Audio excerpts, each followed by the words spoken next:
மதுரையில் சில சமூக மக்கள் மோடிக்கும் சிறுபான்மையினர் ராகுல் காந்திக்கும் வாக்களித்ததால் அதிமுக அடிபட்டு விட்டதாக முன்னாள் அமைச்சர் செல்லூர் ராஜு தெரிவித்திருக்கிறார். மதுரையில் அதிமுக 3வது இடம் பிடிக்க அவர்தான் காரணம் என்று எழுந்த குற்றச்சாட்டுக்கு அவ்வாறு பதிலளித்தார். காமராஜர் தலைவர் புரட்சி தலைவர் அம்மாவா நாங்களும் கூவி கூவி தாப்பா அழைச்சோம்.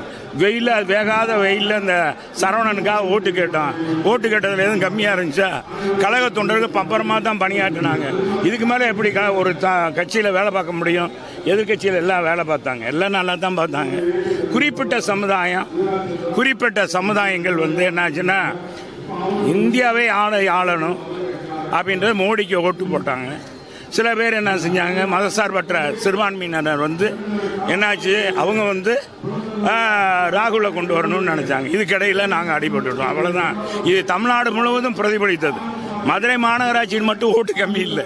மதுரை அண்ணா திராவிட முன்னேற்ற கோட்டை.